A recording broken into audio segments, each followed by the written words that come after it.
بسم اللہ الرحمن الرحیم۔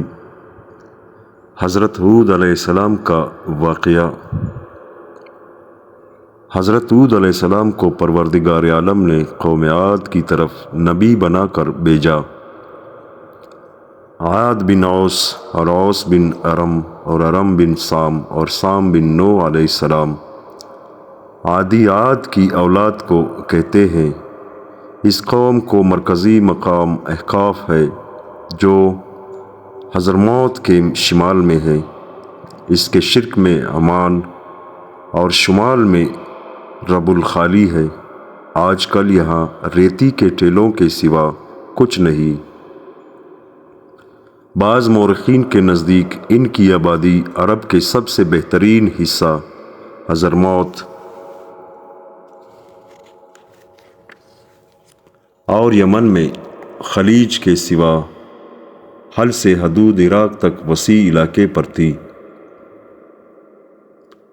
اور یمن ان کا دارالحکومت تھا۔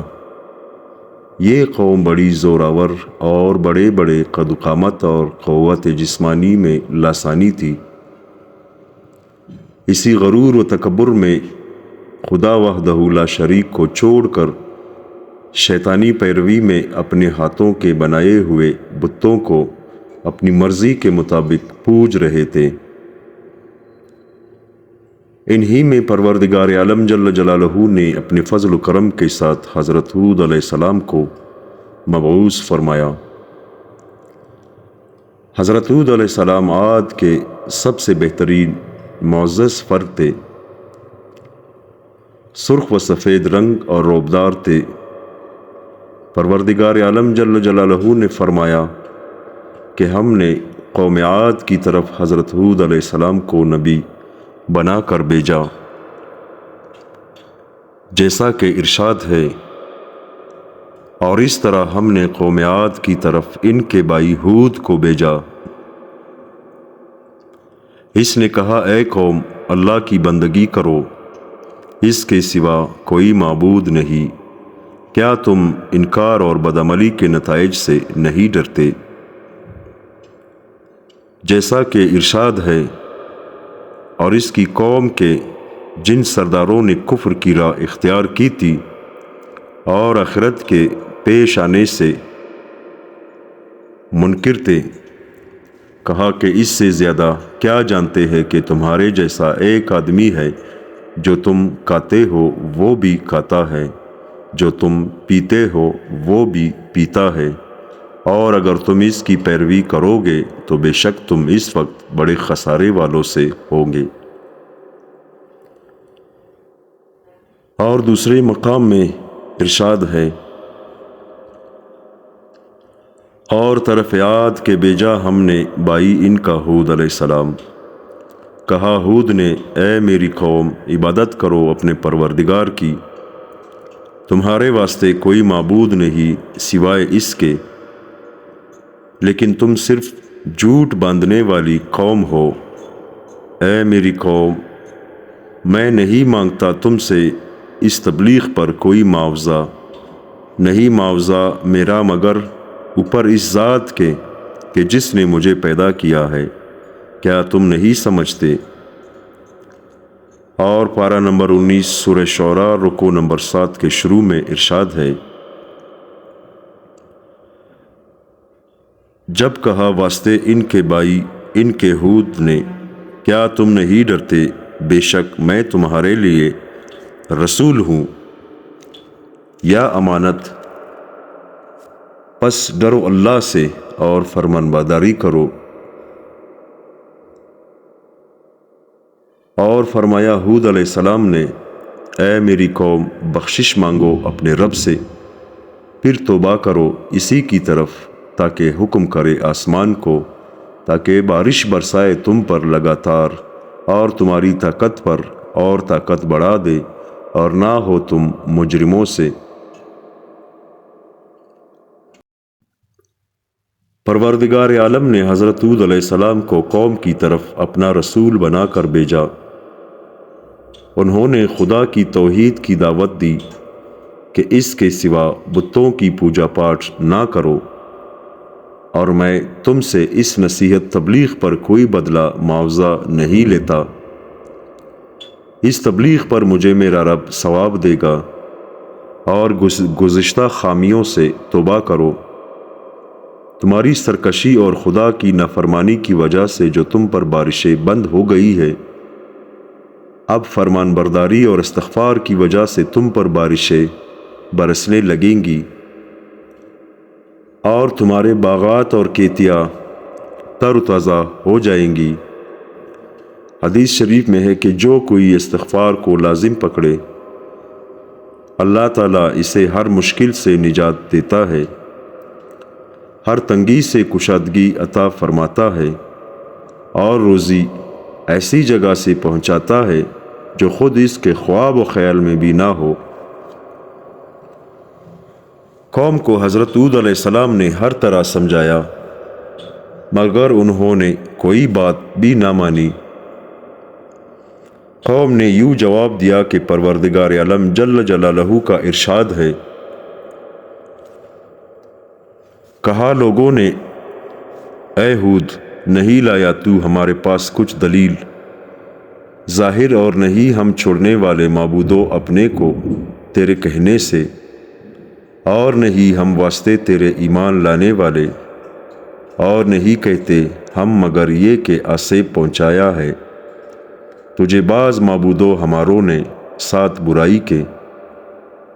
ہود نے کہا کہ میں گواہ کرتا ہوں اللہ کو، اور تم بھی گواہ رہو، بے شک میں بیزار ہوں اس چیز سے کہ شریک لائے ہو تم سوائے اللہ کے، پس مکر کرو تم مجھ سے سب مکر، پھر مجھ کو ڈیل نہ دو، بے شک میں نے توکل کیا اللہ تعالیٰ پر جو پروردگار ہے میرا اور تمہارا، نہیں کوئی چلنے پھرنے والی چیز مگر وہ پکڑ رہا ہے پیشانی اس کی، بے شک پروردگار میرا سیدھی راہ پر ہے۔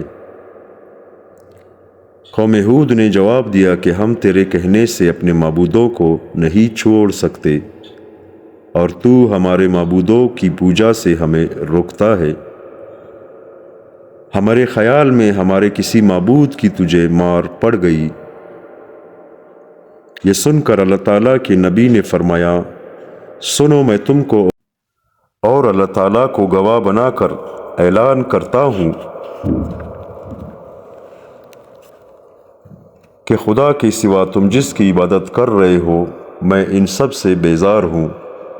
اب تم اپنے ساتھ اوروں کو بھی بلا لو، اور اپنے ان جھوٹے معبودوں کو بھی ملا لو، اور تم سے جو کچھ ہو سکے مجھے نقصان پہنچا دو، اور مجھے کوئی مہلت بھی نہ لینے دو، اور نہ مجھ پر کوئی ترس کھاؤ۔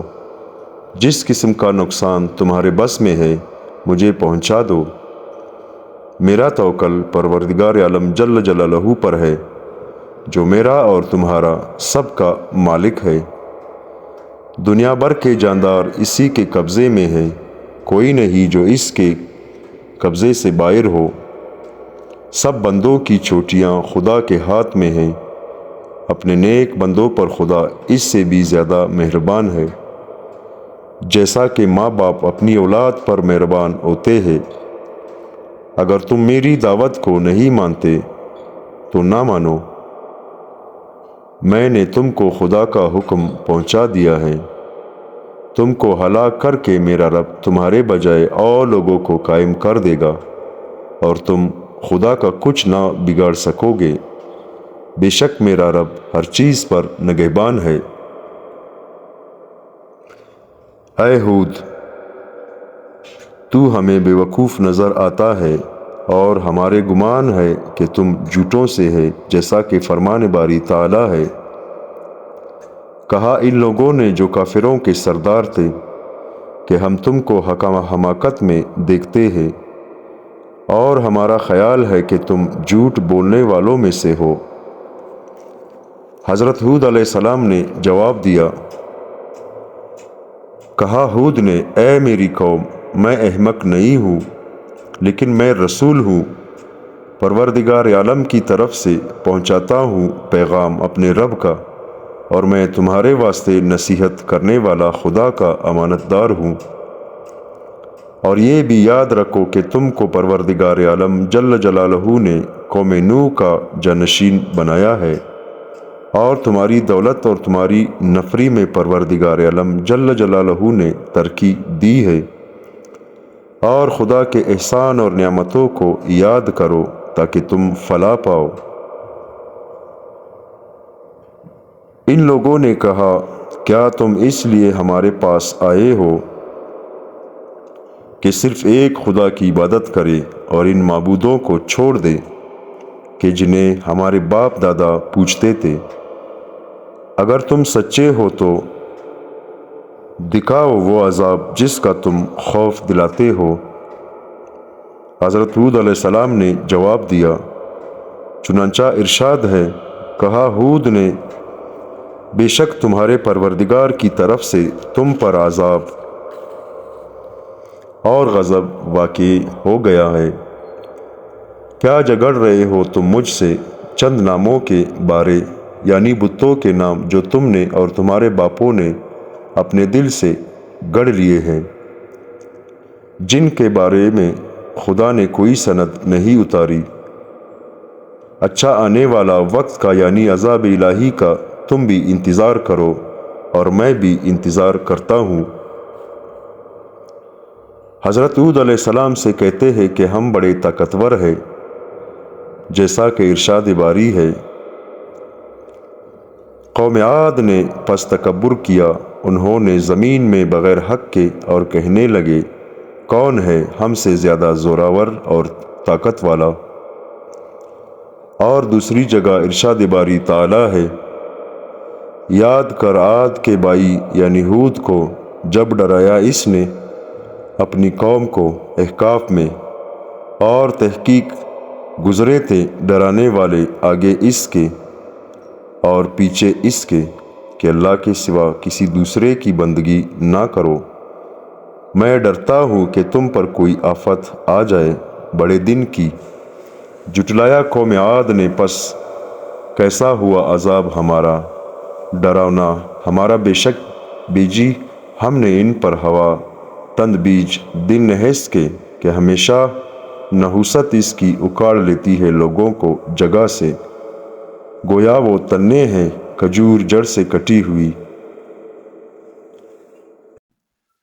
اور ایک مقام میں یوں فرمایا، اور جو عاد تھے پس ہلاک کیے گئے، ساتھ ہوا تن سے نکل جانے والی کی، لگا دیا اس ہوا کو اوپر ان کے ساتھ راتوں اور 8 دن، جڑ کاٹنے والی تھی۔ پس دیکھتا تو، یعنی تو اگر موجود ہوتا تو اس قوم کو اس طرح گری ہوئی دیکھتا، گویا کہ لکڑی ہے کھجور کوکلی کی۔ پس کیا دیکھتا ہے تو ان میں کوئی باقی، یعنی ان کا کچھ نام و نشان باقی نہیں رہا۔ ہادیوں کو ٹھنڈی ہواؤں کے تیز جھونکوں سے تہس نہس کر دیا۔ یہ اندھیا جو خیر و برکت سے خالی تھی اور فرشتوں کے ہاتھوں سے نکلی ہوئی، پے در پے لگاتار 7 راتیں اور 8 دن تک چلتی رہی۔ ان دنوں میں ان کے لیے سوائے نحوست اور بربادی کے کچھ نہ تھا۔ ان ہواؤں نے ان کو اٹھا اٹھا کر اس طرح مارا کہ سر پاؤں اور ہاتھ جدا ہو گئے، باقی بدن کھجور کے تنے جیسا رہ گیا۔ ابن ابی حاتم میں ہے کہ حضور اکرم صلی اللہ علیہ وآلہ وسلم نے فرمایا کہ عادیوں کو جس ہوا کے ساتھ ہلاک کیا ہے، وہ ہوا کے خزانے سے صرف انگوٹھے کے برابر جگہ کشادہ کی گئی تھی۔ پہلے ان ہواؤں نے گاؤں اور دیہات کے مردوں، عورتوں اور جانوروں کو زمین اور آسمان کے درمیان معلق کر دیا، اور شہریوں کو یہ معلوم ہونے لگا کہ سیاہ رنگ کا بادل چڑھا ہوا ہے اور اب بارش برسے گی اور گرمی دور ہوگی۔ اتنے میں ان ہواؤں کو حکم ہوا تو ان تمام جانوروں کو اور آدمیوں کو ان شہروں پر پھینک دیا سب ہلاک ہو گئے۔ اور ایک مقام پر ہے اعلان ہوا کہ خدا کی رحمت سے قوم ہود علیہ السلام محروم ہے، اور دوسرے مقام میں ارشاد ہے پس بیجی ہم نے ہوا بڑے زور کی بعد تند بیج دنوں نحس کے تاکہ چکھائیں ہم ان کو دنیا میں رسوائی کا عذاب۔ یعنی عاد کی قوم کا عذاب بھی ایک ہماری نشانی ہے کہ جب بیجی ہم نے ان پر ہوا بانجھ یعنی بے فائدہ۔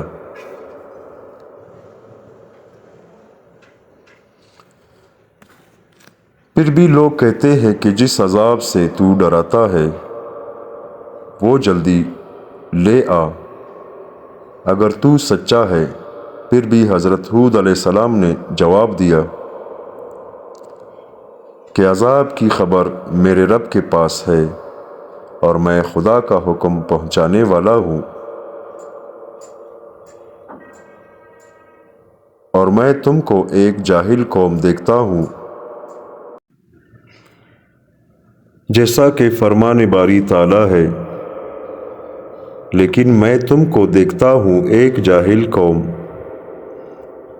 جب ہر طرح کی نصیحت سے قوم باز نہ آئی، ہمیشہ پیغمبر کی نافرمانی کرتے رہے، خدا کی نافرمانی کی وجہ سے ان پر بارشیں بند ہو گئی، فصل اور باغات جل گئے۔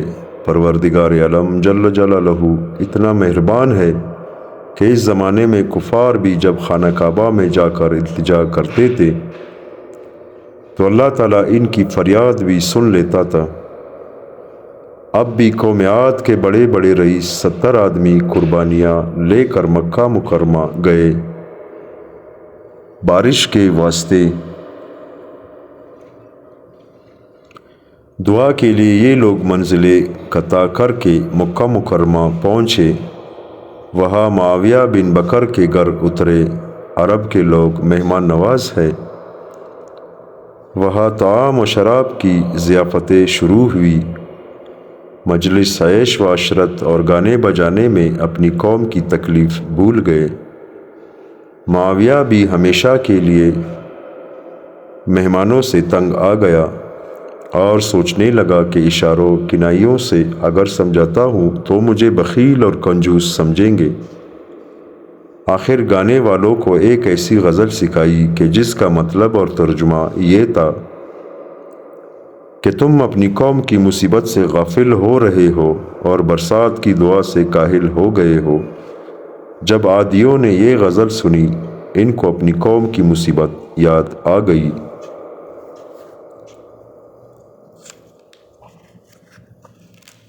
پھر ایک دوسرے کو ملامت کرنے لگے۔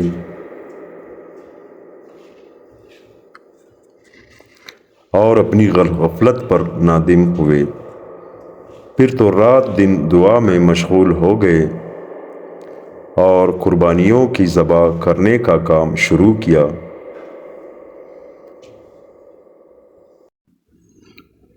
مرثد بن سعد ان میں پوشیدہ مسلمان تھا۔ اس کا حضرت ہود علیہ السلام پر کامل یقین تھا۔ وہ بھی ان میں آیا ہوا تھا۔ اس نے کہا کہ جب تک حضرت ہود علیہ السلام کے کہنے پر نہ جاؤ گے اور خدا پر ایمان نہ لاؤ گے تو اپنے دعا کو نہ پاؤ گے۔ ان لوگوں نے اس سے جدائی کی اور خدا کی جناب میں دعا شروع کی۔ پروردگار عالم جل جلالہ نے 3 ٹکڑے بادل کے ظاہر کیے، سفید و سیاہ اور سرخ، اور آواز آئی کہ ان میں سے ایک ٹکڑا اختیار کرو۔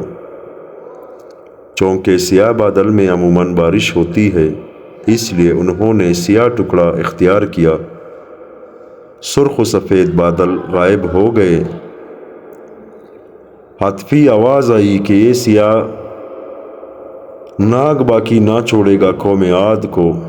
پروردگار عالم نے اس سیاہ بادل کو ملک عاد کی طرف روانہ کیا۔ جب عادیوں نے سیاہ بادل کو دیکھا تو خوشی کے دھوم مچائی کہ اس بارہ سے ہماری امید کا باغ پرآب ہوگا اور تمنا کا درخت شاداب ہوگا۔ جب عادل آیا تو کافر ہود علیہ السلام سے تمسخر کرنے لگے۔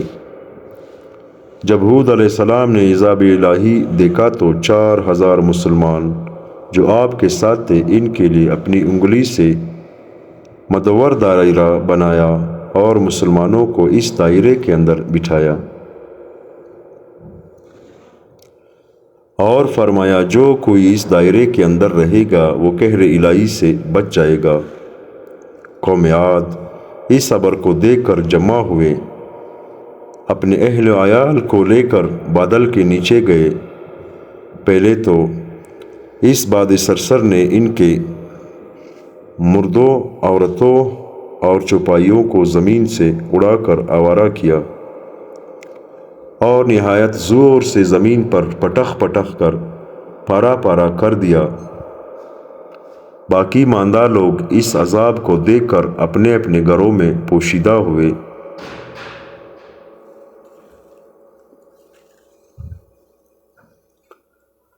بعض کو تو دیواروں کے گرنے سے ہلاک کر دیا اور بعض باہر بھاگ کر زانوں پر گر کر فی النار ہوئے، اور مسلمانوں پر وہ قہر الہی کہی ہوا نعم معتدل بن گئی۔ قوم عاد مکانوں اور باغوں سمیت نیست و نابود ہوئی۔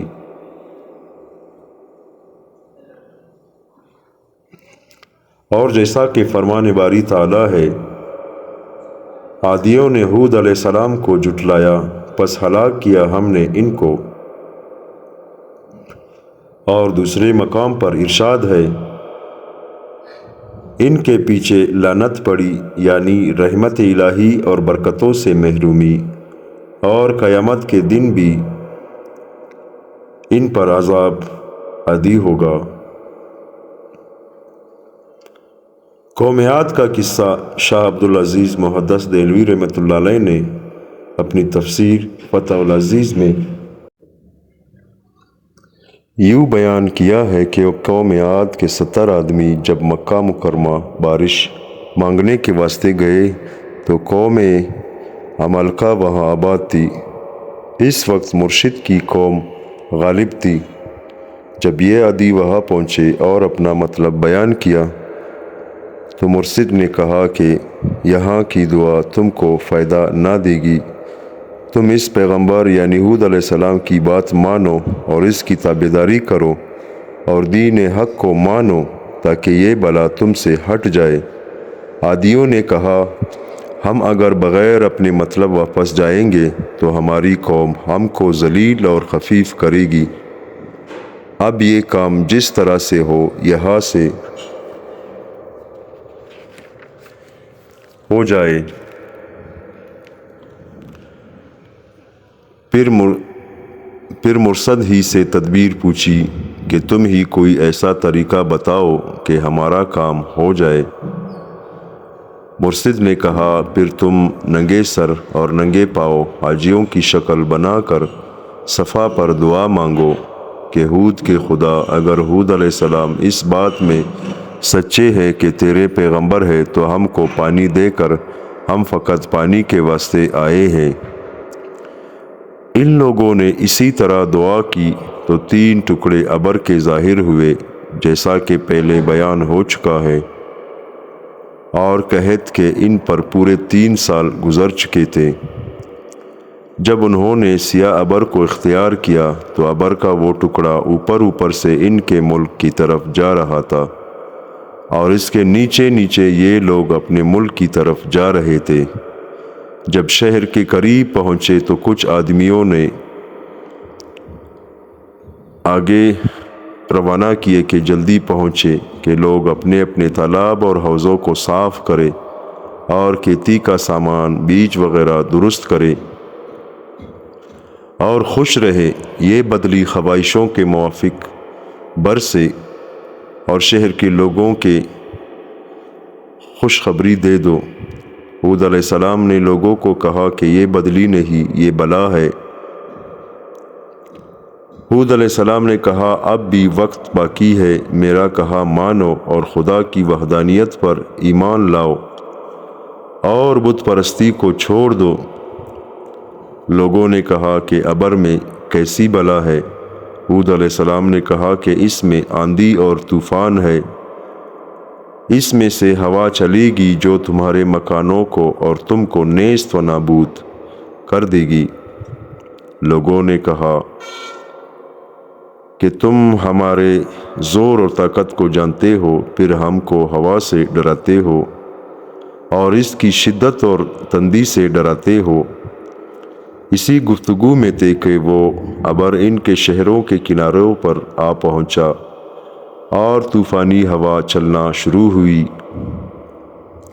حق تعالیٰ نے اس باد حکیم کو چوتھے طبقے زمین سے ایک ہیل کی ناک کے برابر چھوڑا تھا، جو قوم عاد پر مسلط کر دی تھی۔ وہ ان فرشتوں کے قابو سے نکل گئی تھی جو ہوا پر مسلط اور اس کے نگہبان تھے۔ ہوا پر فرشتوں کی نگہبانی اس لیے تھی کہ وہ کسی بے گناہ کو ہلاک نہ کر دے، لیکن وہ فرشتوں کے قابو میں نہ آتی تھی۔ اس ہوا کی تندی اور شدت کو دیکھ کر عادی لوگ اپنے مضبوط محکم مکانوں میں گھس گئے اور مضبوط رسیوں سے آپس میں ایک دوسرے کو باندھ دیا اور اپنے جانوروں کو بھی مضبوط زنجیروں سے باندھا اور گھر والوں کو اونٹوں کو کجاروں میں بٹھا کر باندھا، لیکن اس قہر کی ہوا نے ان اونٹوں کو کجاروں سمیت اٹھا کر زمین پر دے مارا۔ اسی طرح وہ ہوا اٹھا کر سب کو مارتی رہی۔ اللہ تعالیٰ جل جلالہ نے ان لوگوں پر ایسا قہر نازل فرمایا جو ان کی پہلوانی کے مناسب تھا۔ چونکہ وہ لوگ پہلوان تھے، خدا نے ان کو پہلوانی کا مظاہرہ دکھایا کہ ہمارے پہلوانوں سے کشتی کر کے تماشا دیکھ لو۔ چنانچہ حدیث میں آیا ہے کہ حق تعالیٰ دنیا میں ہوا کو اور پانی کو اندازے سے بیچتا ہے، لیکن نوح علیہ السلام کے طوفان کا پانی اور ہادیوں کے واسطے ہوا موکل فرشتوں کے اعتبار سے باہر ہو گئی تھی۔ یہ ہوا شوال کے 22 تاریخ بدھ کی صبح سے شروع ہوئی اور اپنی پوری شدت کے ساتھ 29 تاریخ اسی شوال کے بدھ کے آخری دن یعنی آفتاب کے غروب تک اپنی شدت سے 7 رات اور 8 دن یکساں عذاب عادیوں پر رہا۔ چنانچہ ابن جریر رحمۃ اللہ علیہ اور دوسرے مفسرین نے روایت کی ہے کہ لوگ اتنے طاقتور تھے کہ باوجود اتنی شدت کی ہوا کے بھی کہ اٹھا کر مارتی رہی، پھر بھی 7 دن تک زندہ رہے۔ 8ویں دن آخری بدھ کو وہ سب بے جان ہو گئے۔ پھر ہوا نے ان کی لاشوں کو اڑا کر کاری دریا میں ڈال دیا۔